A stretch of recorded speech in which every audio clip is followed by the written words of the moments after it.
Wonderful. Welcome, everyone. We are live for episode 4 of ShipBob's Moving Your Business Forward web series. We have a fantastic panel ahead for today's conversation.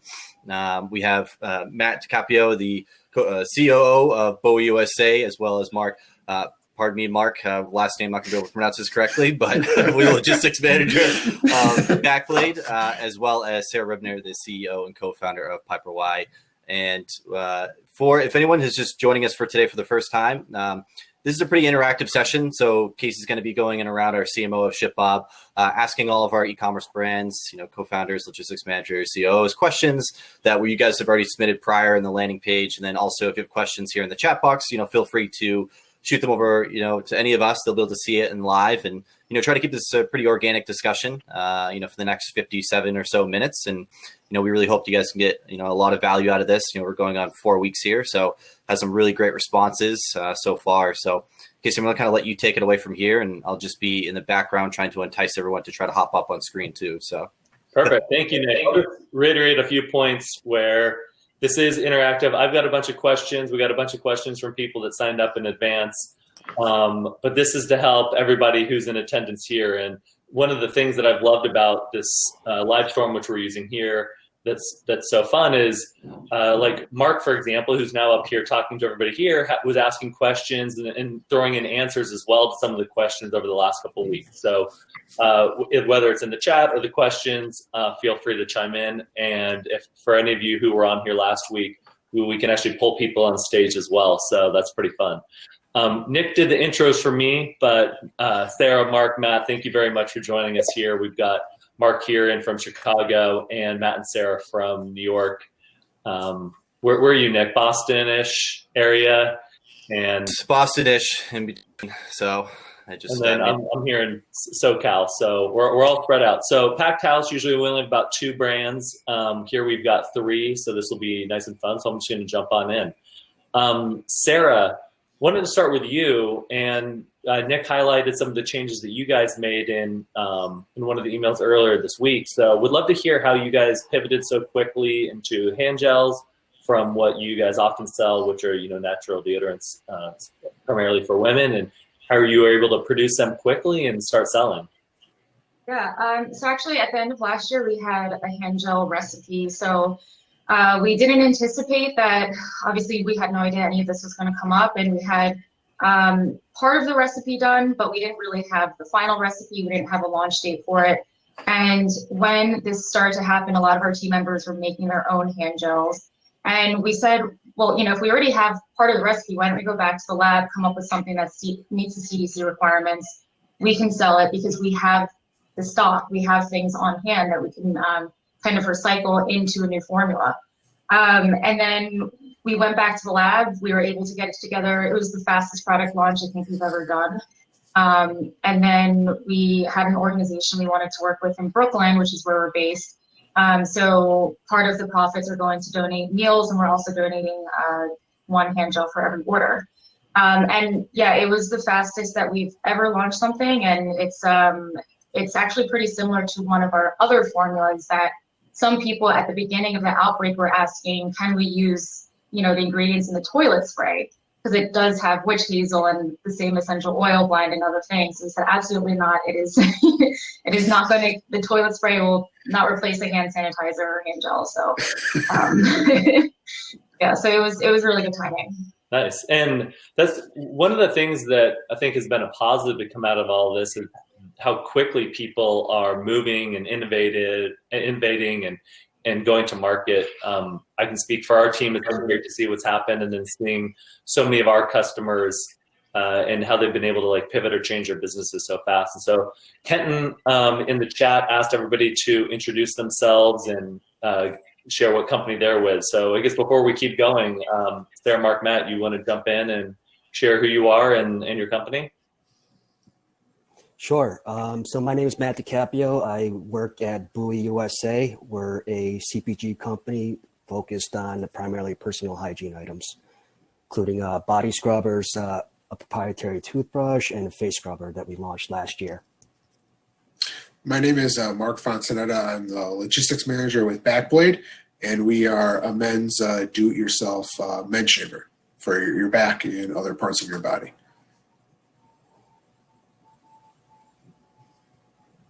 Sarah, you want to share a little bit more on PiperWai?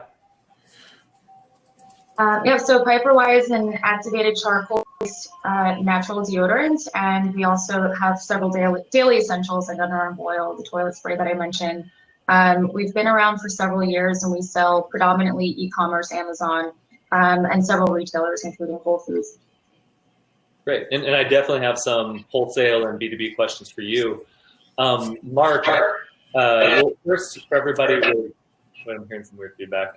So with Bakblade, if anybody has not heard of Bakblade, I suggest going on YouTube and elsewhere. They have some of the best commercials out there, the stuff that they launched around their Kickstarter several years ago to other ways that they've gone to market. It's definitely a product you can get fun and creative with. So I highly suggest that. And so here I'll start with a question from an attendee here or listener from Paul. And this is around supply chain before you get it to your fulfillment provider. And Marc, I think you can help a lot here. So Paul asks, he's running an emerging D2C beauty brand that launched in August. And fortunately for them, their sales have continued to grow throughout COVID-19, but their primary concern has been supply chain disruption. So their China factory is back online and they're preparing to issue a new PO to restock inventory. But they've heard talk of people experiencing a 3 to 4x increase in air freight. So Marc, anything that you can share there on things that you've seen in China? Because I believe you guys manufacture in China. We do, and we did also see the 3 times increase with some air freight. We recently had to do a shipment that way, and we just, from one aspect, lessened what we brought in. We just couldn't bring everything that we wanted to in at that time. We are seeing with our manufacturer that the times are getting better. Getting it to the manufacturer to the port is getting better, but sometimes it is sitting at the port just because the boats just aren't there in China to get the product overseas, to get the product to us. So I've done 2 shipments probably since everything started. Each one has gotten better with the time from the time I've set it up to get it shipped out and picked up to the time that it's sailed. So that it is getting better. And do you typically utilize air, or just to get products here much faster, you guys decided to utilize air?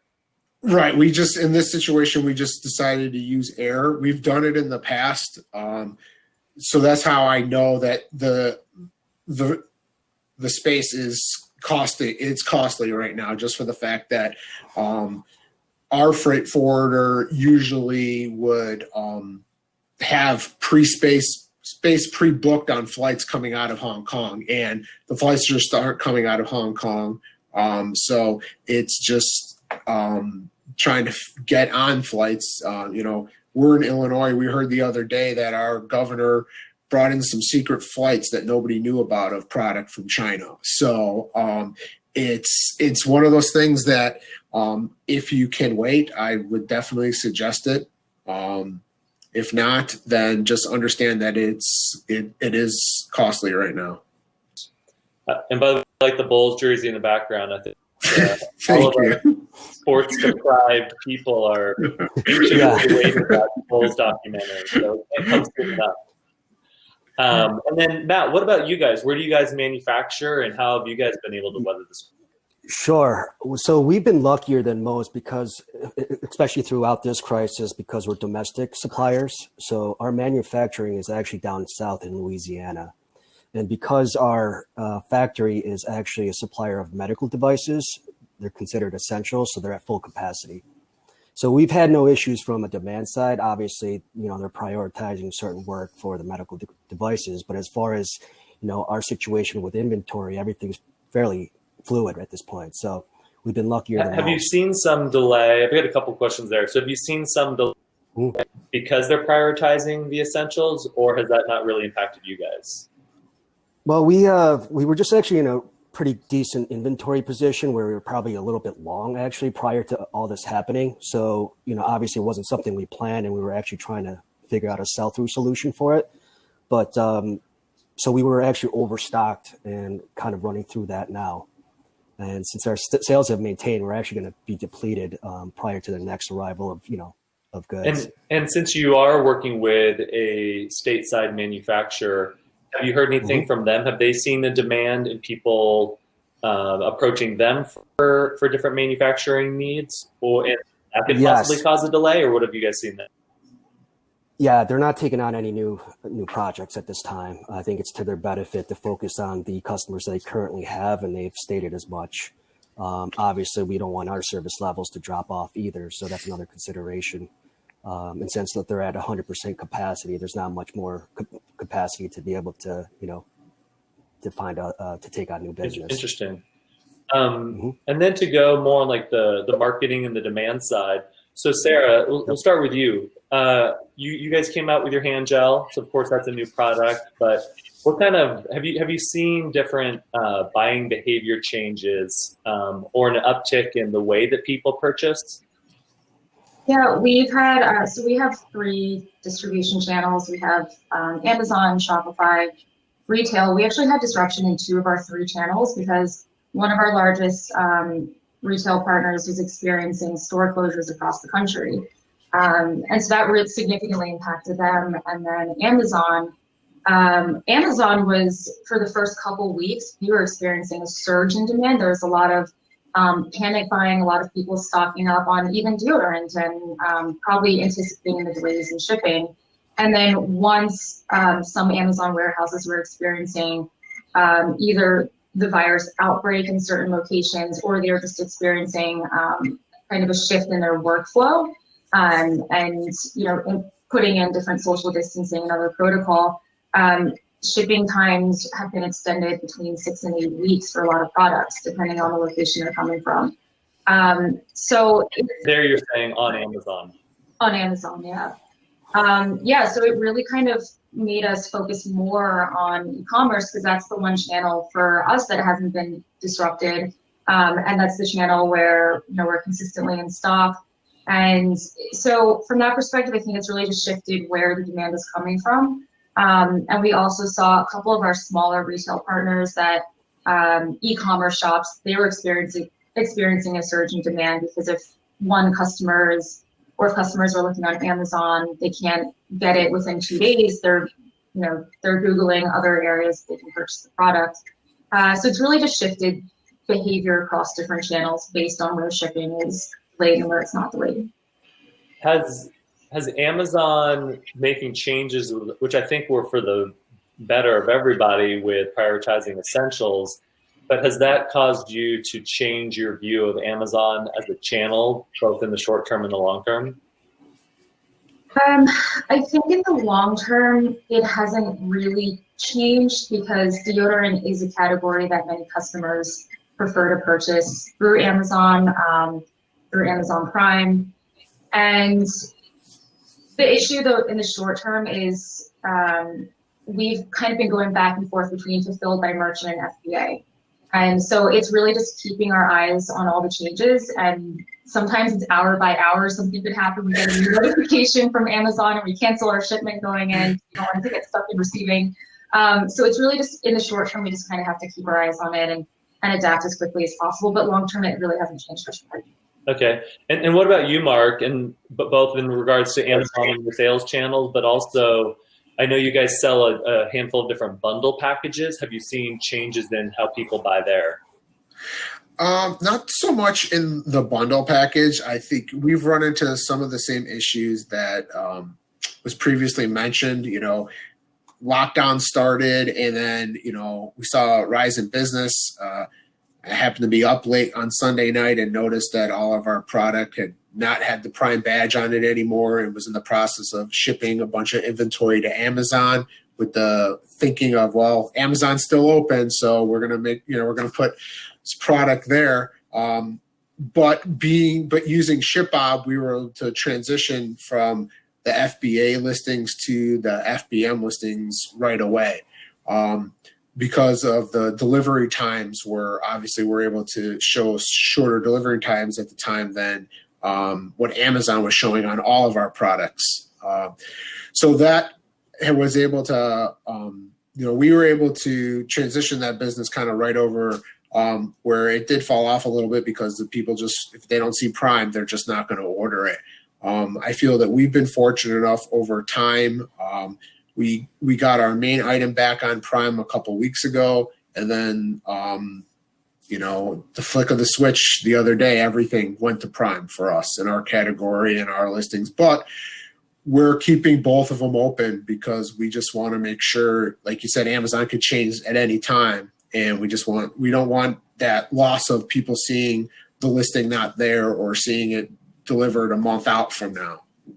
And when Prime was taken away, what kind of impact did that have for you all on both clickings to your listing page and then the conversion? I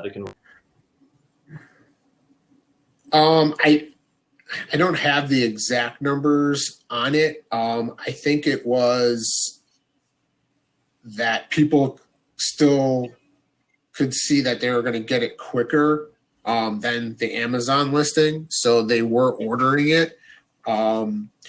But I don't know the exact number of how many impressions were lower than what we had previously. Okay. Great. And then Matt, I've got a question for you, but real quick, there's a question from a different Matt in the question section. Do we offer refrigerated storage, and is that extra? We do not have refrigerated. We do have temp control, and temp control is not extra.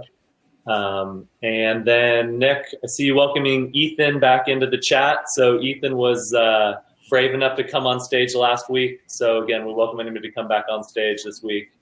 Ethan, the invite still stands for you as well. And then Matt, what is the mix in channels that you guys primarily sell in? And similarly, I'd love to hear if you have seen a shift in the products that people purchase. Yeah, so I mean, we haven't touched too much on becoming omni-channel just yet, just because of resources, and we have a hard enough time supporting our own store from a supplies perspective. But so we're primarily on Shopify, and we do some business with Urban Outfitters, and everything that was tangential to that in terms of retail is actually on hold for now. We had a couple opportunities with some subscription boxes, but those programs are getting kicked down the road until this passes. But as far as Amazon, we've tried them in the past, obviously for the number of reasons why there's, people choose not to. I mean, that was essentially what we can cite as reasons to leave.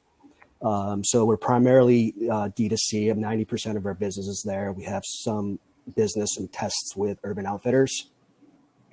As far as our products, every category is performing fairly well, and it's actually consistent prior to this crisis. And, basically we do see some small lifts. So there's been no drop off in demand. And actually in some days, that's actually increased. So, sorry. Go ahead. I was going to say, I know especially with coronavirus, something that we've focused on even more than before, and I know a lot of brands is really focusing on that customer experience, that customer support, talking to your customers more, understanding how you can support them through this time. So some questions that came in from earlier this week. So one from Dorla, what's the best way to incorporate customer support overall and with shipping? And then similarly from Armand, how is everyone handling their customer service needs at this time? So really opening this up to any three of you that want to jump in. Have you seen any changes, and how are you approaching this? So we've been proactive with our communication, whether it's through email or, obviously on Instagram and things like that. So we've been kind of proactive in communicating all the changes, including the things that are happening at ShipBob. So when you prompt us with your notifications, we kind of communicate that to our customers as well. Same thing. Every time we get notifications from ShipBob, we pass that on to our customers and we keep them informed. We also have our auto confirmation email updated to just a short message about COVID and how our fulfillment partners are handling it, how our channels are doing. Because I know we have a lot of customers that also purchase between channels, and so that kind of impacts their purchases. So a lot of it's coming down to communication through email, social media, even on our website as much as we can. Nice. And with these updates, have you all seen like an engagement in people replying maybe more so than normal? Or do you think they're just thankful that you're being proactive with this information? How have you seen that conversation going? Yeah, I think there's, sorry, go ahead. Go ahead, Sarah. Oh yeah, I was just going to say there has been a lot of engagement and a lot of proactive questions. People who maybe hadn't seen it on social, emailing in even before they place an order. FYI, just want to know if there's shipping delays. It's okay if there is, but a lot of proactive customers. And even as a consumer, I do the same thing now in email. Anytime I'm placing an order online, I ask them what's the shipping delay and is there anything going on at the fulfillment center that we should know about. So I think it's pretty much most consumers expect it at this point. Go for it, Mark. Yeah, I think meeting those expectations, and I'm just going to echo exactly what Sarah said. Just being proactive with the communication. Obviously, if there's any notifications from you, we relay that in almost real time. So. Yeah, and we're doing the same thing here at Bakblade.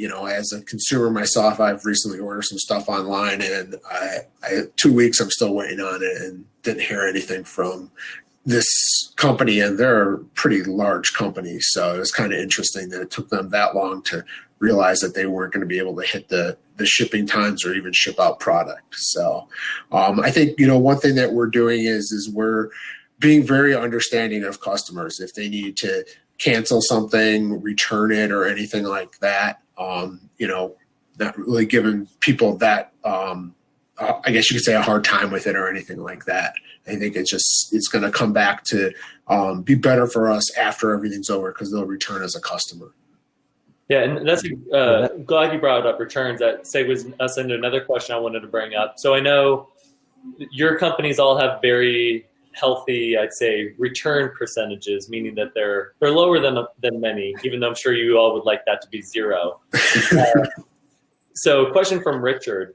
To help us with our projections on a new e-commerce venture, what's a realistic percentage of sales per order attributed to returns, and how is this split between size changes and refund returns? So again, I know it depends on every single business, like apparel is very different than some of yours, but anything you want to add there from a return perspective?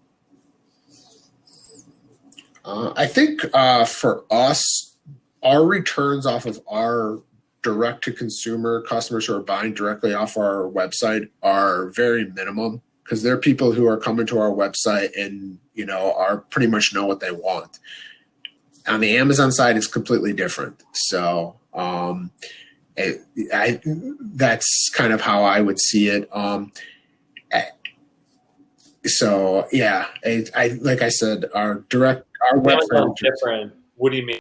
Higher return rate, or the return rate on Amazon is much higher than somebody who's buying it directly off of our website, because that person is either already bought into the product, or they've done enough research that they want to buy it directly from the website instead of maybe seeing something on Amazon or something along those lines.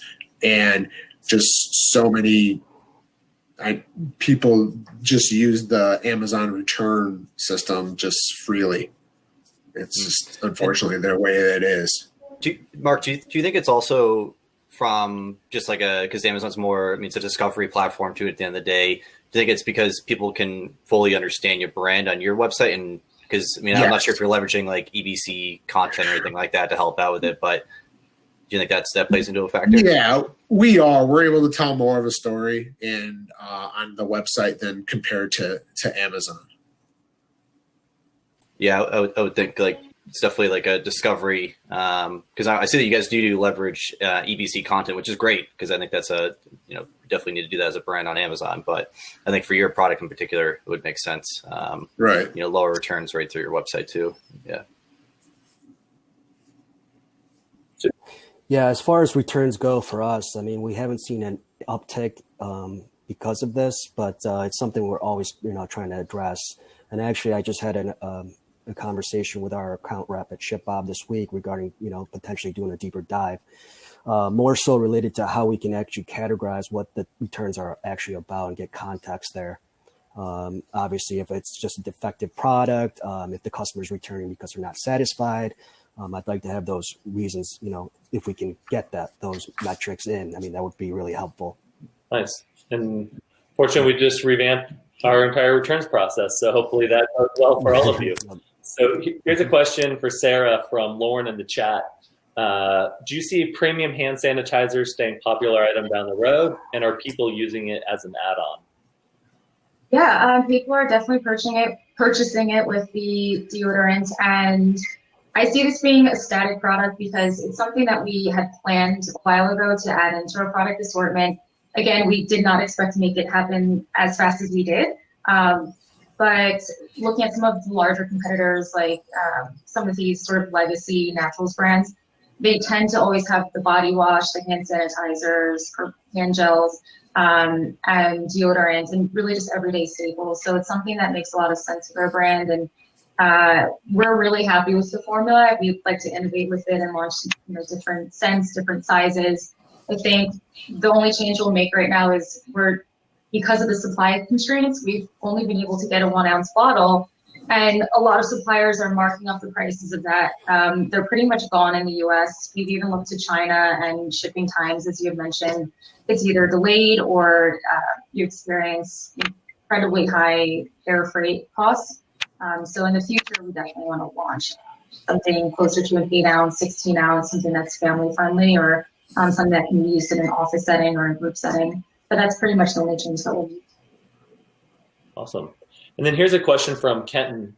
And Mark, you can probably best answer this. And Sarah, I'm not sure if you guys manufacture everything over in China or if it's stateside as well. No, we don't manufacture in China. Okay. So from Kenton, with the new focus on possible trade restrictions and perceived problems on sourcing products in China, are you concerned enough to look at domestic manufacturing? And if so, how will you handle those increased costs? I think, to be honest, it's not something that we've really thought of recently. I think things just right now, they could just change at any time. Somebody says something and they're gonna, they could close something up. We have a very, very, very good relationship with our manufacturer in China. So if something changes or is going to be coming up, he pretty much lets us know. And the same thing in regards to the freight forwarding company that we use. They give us pretty much right now, it's almost like a daily update in regards to how things are changing for ocean freight and air freight. So by having those two things, we're feeling pretty comfortable that we'll be able to continue to get our product. Nice. And for context, how long have you been working with this specific manufacturer? From the beginning. He's been our manufacturer from the beginning of our product. And the freight forwarder company, we've had that relationship with them for about 2.5 years right now. They're just really on top of the ball with everything, with what's going on. I think that this is really shedding light on a lot of things that are obvious, but relationships are obviously important. And during times like this, you really see who's there to support your business and get you through this. So it's great, great to hear. A question for Matt with your guys' product, which could be considered essential as well. And we've seen personal care as a vertical really grow through all of this. From a go-to-market perspective, how have you approached your marketing messaging? I know that's a question many people have, which is, hey, a lot of people are going through some tough times, but we still need to keep our businesses afloat. So how have you, if you have at all, changed your marketing messaging and also your channel mix and how you're going to the consumer?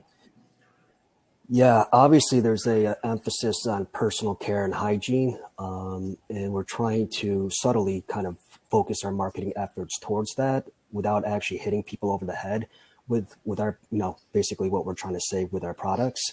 Obviously you have to be careful because this is, with a virus, it's not the same thing as what our product actually kills. So it's a totally different thing. So we're trying to stay away from that because obviously we want to not mislead our customers. So the messaging has actually, we've been, like I said, just communicating all the things we're doing. But as far as, trying to do or have major marketing changes in terms of strategy, we're not doing that. Any brands that you've seen that have just stood out to you of doing a good job during this?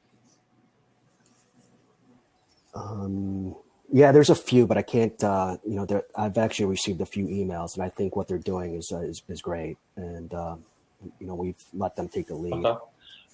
Here's a question from longtime listener Nick. So, Sarah, as a founder, what keeps you up at night, and how are you handling everything through all this?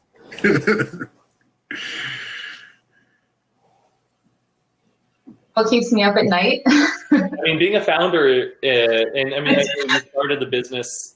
I think the first concoction you guys were making in like your kitchen.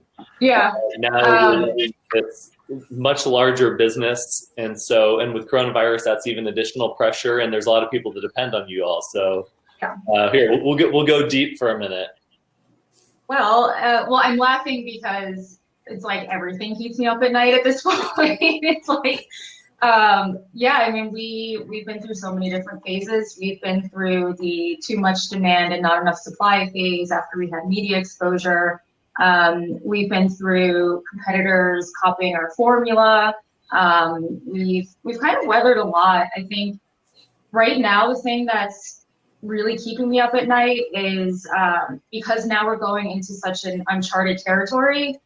I think, what is the future of our business going to look like? We had so many plans for sustainability. So we're upgrading our packaging and a few things on our supply chain that we've been working on for several months, and including a upcycling program. And right now, I think what I'm more focused on is how do I have to change everything that we've thought up until this point, all the plans that we had in place for the past few months. Is all of that going to change? And what is that going to look like? And also the fundraising landscape, that's always a stressful conversation for any founder, especially now with a lot of investors getting skittish about the market and either holding off on investing or changing sort of their investment criteria to just be much more cautious about where they deploy capital. So I think it's really just the uncertainty. And I mean, I'm proud of my team for adapting so quickly. And like, we've been in quarantine now for 4 weeks because we're based in New York. So things got pretty bad quickly. I'm proud of, everyone stayed really creative. Like I said, we've been able to launch this product really quickly. We've had content coming out about hygiene and surviving the quarantine, working from home. We've had all kinds of creative content coming out and a lot of communication with customers. So it's stressful, but I think there's, we're all experiencing the same thing. And a lot of uncertainty. It probably helps too. You'll have the diversity in the channel mix as well. So if you were solely in, wholesale, and some of your wholesale partners get completely wiped out, but then you have the direct consumer channel, and then obviously with Amazon, they can make any changes they want at any time, especially during something like this. And so I'm sure that the mix of channels has helped here as well. Yeah. I mean, I definitely worry about some of our retail partners. How long is it going to take for them to bounce back from this? When are they going to open their stores? What's going to happen to their employees? So we're definitely fortunate that we have the diversity in our channels. But yeah, it's just a lot of balancing. Like, every hour something will change and we get new information and we're like, okay, let's focus resources on this other channel, or let's change what we're doing for the next, even with our digital advertising strategy, I say day by day, change the advertising message literally day by day. Really? I'm curious too. What is going to happen. Have you reallocated to different channels too? I'm not sure what your mix is, but have you taken ad spend from maybe Google and push it more towards Instagram or something like that in recent weeks, I guess you could say? Because I'm just curious. I know a lot of brands are starting to do stuff like that, but yeah, well, overall ad spend is down, so our performance has been increasing, less competition. Pinterest, we've never advertised on Pinterest, but we've seen a huge spike in our Pinterest activity. Not sure what that was attributed to, but yeah, it's been a lot of it's really the messaging, because if we had as planned weeks ago, and we really need to adapt to the current environment. A lot of it's the creative and the messaging. Mark, I know you guys sell across a handful of channels in B2B or wholesale. How have you seen maybe terms with your different partners change, and have you found any opportunity to help extend your guys' runway economically during all of this as well? We haven't seen really any terms change. I think for us as a company, because we had a timeline of some new stuff that's going to be coming out this year, some of that's been put on hold and everything like that, and some other projects that we stopped, probably like a lot of companies. It's actually freed up a little bit of time for us to look at other parts of our business to see, can we streamline some of that business and make it better in regards to like our customer service interaction? Can we look at that in a way that we're lessening the emails either back and forth from the initial contact with the customer to the problem is resolved? So that's definitely something that we're looking at right now.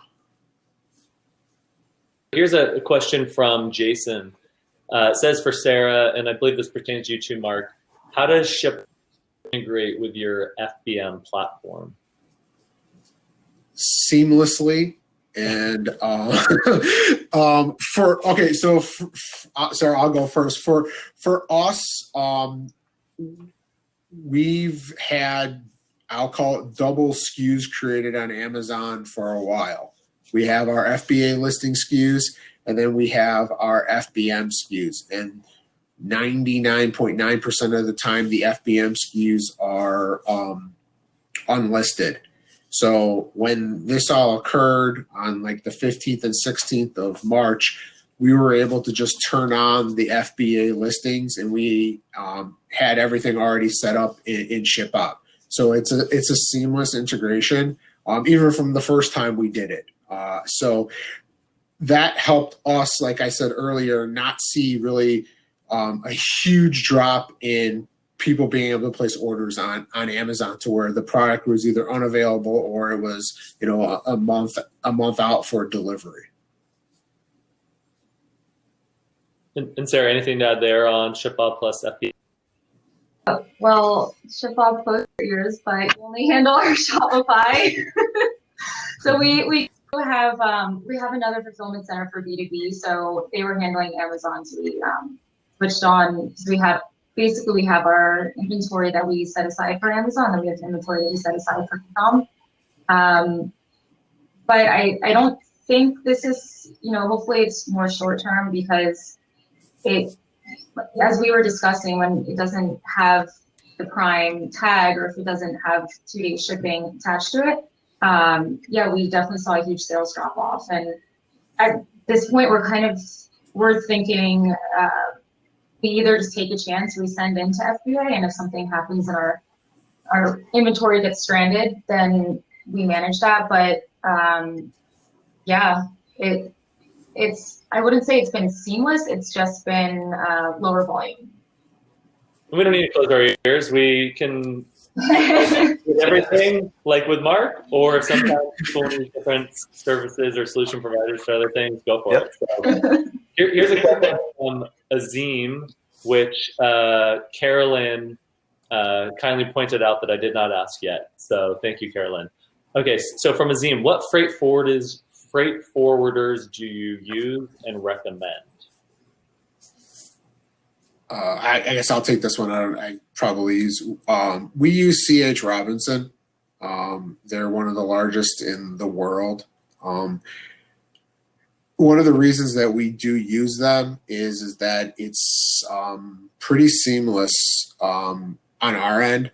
They handle a lot of it. It's pretty much, we send them the information that the order is ready to get picked up at by our manufacturer, and they pretty much handle it all the way. We're able to see it on their dashboard where it is on the boat and everything like that. And they've just been a really good partner with ours, and we've built that relationship with them. That's who we use. I know there's a lot of other ones out there. Obviously, people have to look at the cost of it. We look at the cost of it as what service they provide to us. And Matt and Sarah, anything else you want to throw on there? Well, we let our factory manage we don't even send LTLs or TLs domestically. It's basically all parcel, which obviously ShipBob knows. So until we get to that point, we're not really, we don't currently work with any freight forwarders. But in my past life, I did have a good relationship with expediters.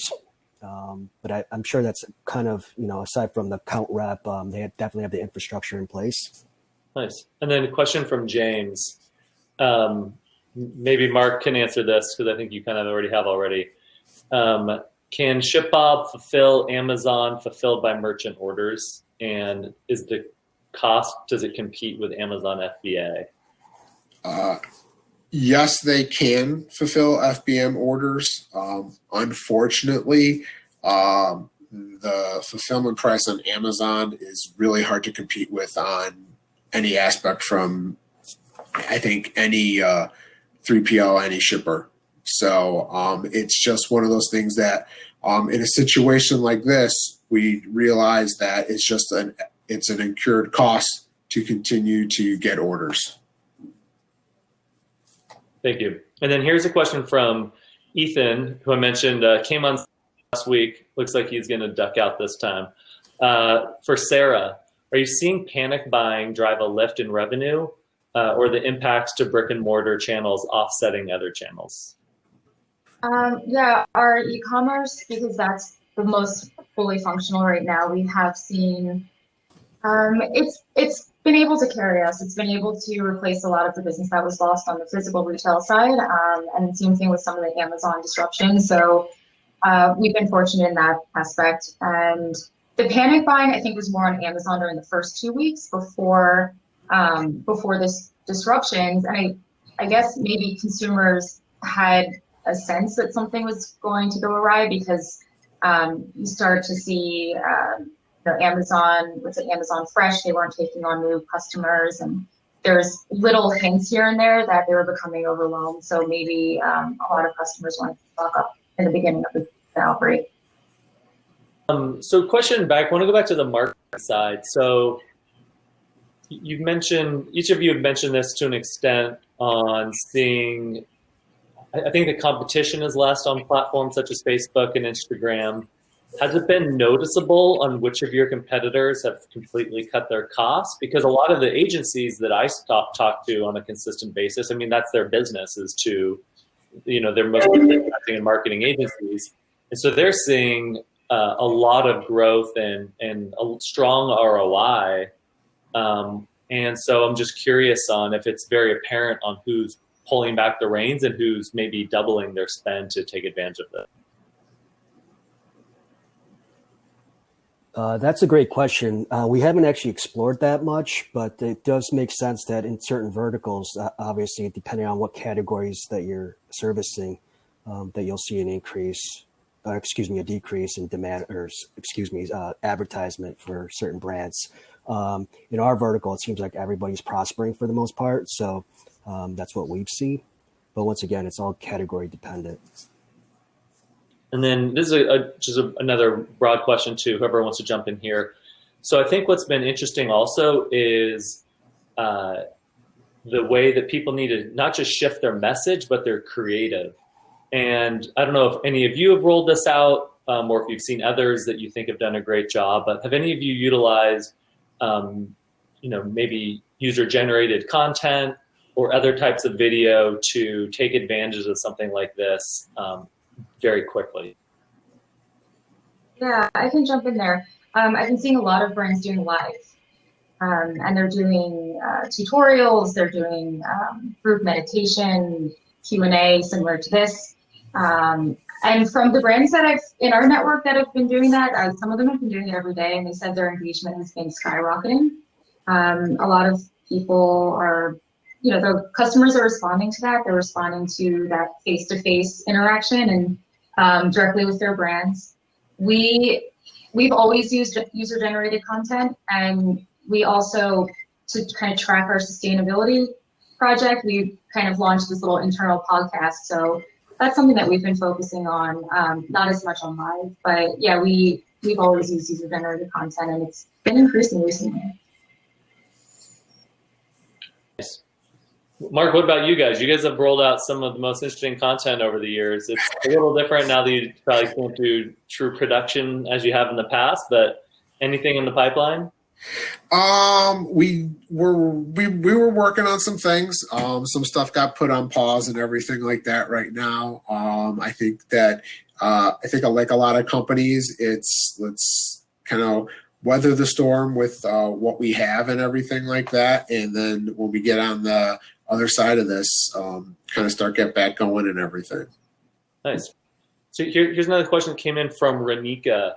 It says, how do you save money on shipping heavy items? So I'll open up with this and then hand it off to everybody else, because I believe everybody, Sarah, Mark, and Matt, everything is pretty lightweight. I would assume almost everything's under a pound. Mark, maybe some of yours are a little bit heavier. Yeah. The number one suggestion I have there, of course, that's the value of, oh, here you go. You guys hear that noise in the background? I'll give a quick story. During coronavirus, I got a slab leak in my house, so my entire first floor got gutted, and then we had a roof leak, and then our balcony started to leak. And I have 3 kids under 6, and so now you hear this happens. Fun. Back to work. All things go. It's like Matt was like, I can join you guys, but I shaved my head, so I look like I can't. You like your buzz, you look awesome. Another person we were talking to claimed that they were like dyeing their hair blue or something. So again, everything goes. No rules. Anyways, back to the heavyweight stuff. Just being closer to the end consumer. We have a great case study, I think, from Icon Blanket. They sell weighted blankets. Things are 15 to 25 pounds plus their own packaging. It gets pretty heavy. And so they save 50 to 75% of their standard shipping costs. They were shipping everything from the East Coast, and now they're in, I think, 4 or 5 of our fulfillment centers. And that's how they're able to provide 2-day very cost effectively. So again, that's where the distributed inventory model really comes to shine. But I don't know if anybody else here wants to jump in and things that they've experienced personally. Yeah, our products aren't very heavy, so everything falls under 10 ounces for the most part. So I can't really speak to, shipments on heavier items. For us, when people start buying, if they buy a bundle or they start buying various products, we can get over, a pound to 2 pounds.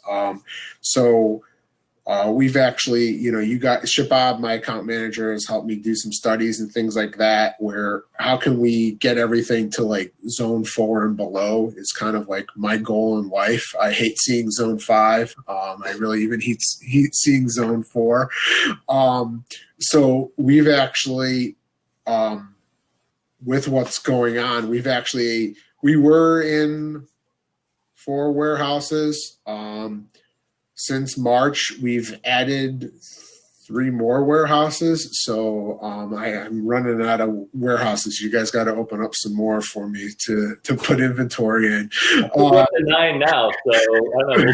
We'll be up to 12, I think, by the end of the quarter. So that sounds good. And like in regards to her question, how to, if it's a heavy item and everything like that, that's, obviously one of the ways to lessen cost is, what warehouse it's shipping on to where it's going to is definitely, I think the one key thing you can look at, because I'm always playing around with, okay, how do I get it under a pound? Can we get it under a pound and things like that? And sometimes it's just really hard to do. Or even looking at what service we're offering, we throw that around a lot. Should we use the service we're using with the carrier? Should we go to a different carrier? So. Point with the packaging too, I know that we've worked with some customers that they want to come up with this very intricate packaging, which now is going to have kitting costs, where they could probably simplify that and get 99% of the customer experience with something much simpler. And so that will reduce their costs. And also, maybe by simplifying it, it will get their products under a pound or under some type of weight threshold, which will also save them a lot of money. So that's definitely something to think about as well. Here's another question from Marta, and then I've got a final question for everybody. Oftentimes people chime in with some other questions at the bell, so feel free to do that. Oh, and by the way, Jason and Monica, thanks for the kind words, but I'm sure Nick will troll me because he thinks that that's his core job and then everything else is second. So question from Marta. I haven't launched my brand yet, but I'm hoping to ship a ShipBob from day one, even if our volumes will be small at the beginning. Why are there still founders who go to the post office with their packages, which need to have enough of volume to start working with fulfillment partners? And when did you start using ShipBob? So quite a few questions there. I know we started working with most of you pretty early in your journeys. So would love to hear everything here in your words.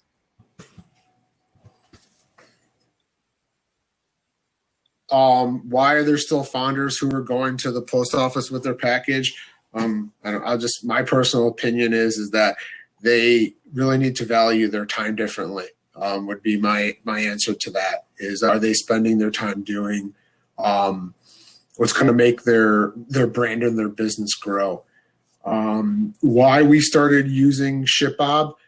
We had done a Kickstarter and a Indiegogo campaign. And doing the research, we were put in the direction of ShipBob here locally in Chicago. And I think that's been almost, 4 years now. I can't even remember, 3 or 4 years ago. And it's just a relationship and a partnership that's grown together. That's awesome. Sarah, Matt, anything you want to add in there?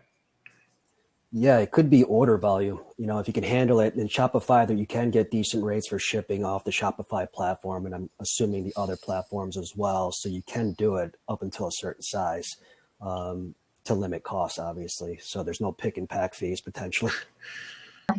Yeah, that's true. We didn't pay pick and pack fees. Your labor in the beginning. Mm-hmm. We used this thing called Shipping Easy because our volume is so small. We were crafting all of our products for a couple of years. And it was, it wasn't, I wouldn't say small enough that it didn't take our time with other parts of the business, but we felt that it was too small for a fulfillment center. And then after getting the media exposure, that's when, that was 3 years ago, we turned to ShipBob. And we had tried a couple fulfillment centers locally. So there's also that period of testing out places, seeing what would work. Seeing what would be a good partner, and it was surprisingly, I think, difficult to find a good e-commerce specific fulfillment center. We found a lot that could focus on B2B, but we, at least in our network, just didn't have a ton that focused on. Nice. Thank you for that. So I'm seeing the chat. Jen says hi. So Jen's one of our longer tenured ShipBobbers, merchant success manager with Mark. I don't know if she works with you, Sarah. Yeah. Yes, there we go. There as well. Everybody knows Jen, so this is the Jen show, which is probably more fun, anyways. So Jen, we're going to pull you up on stage soon too. My last question is, we can run through each of you, Sarah, Mark, Matt. What is your number one piece of advice for e-commerce operators and owners during this time?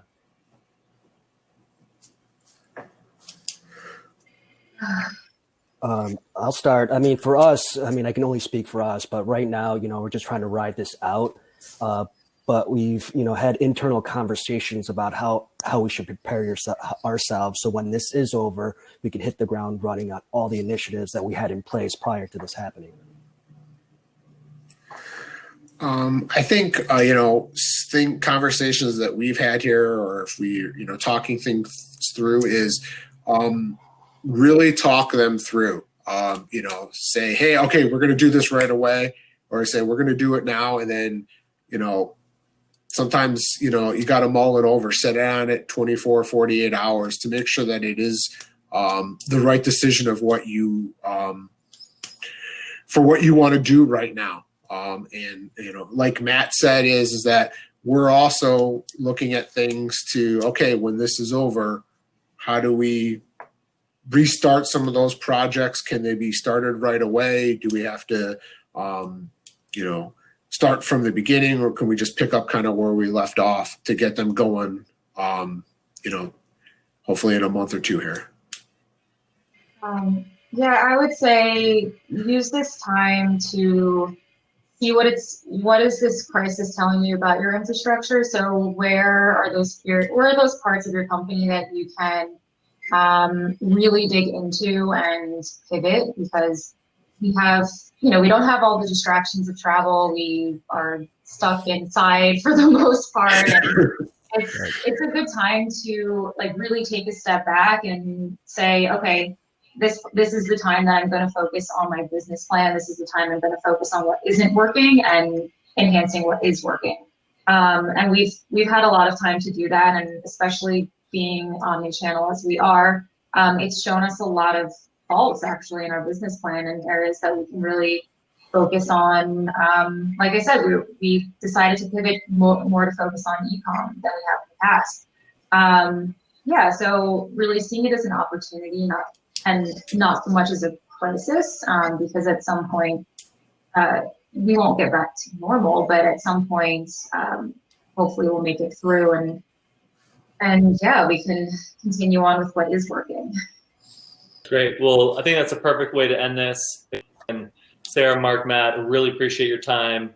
Everybody who joined us today, I know that there's a lot going on. There's a lot of other places you can spend your time. I hope this is extremely valuable. I know I always learn a ton from these. I feel like I'm the biggest winner in these because I get to hear it all from you all. So thanks again. If anybody has questions, feel free to email me, carmstrong@shipbob.com. And what looks like the most high demand thing in the comments is you get to come and work with Jen once you start shipping with us. That is a bonus. Copy according. So, thank you, everybody. All right. Thank you. Yeah, thanks for hosting. Bye. Bye. Bye.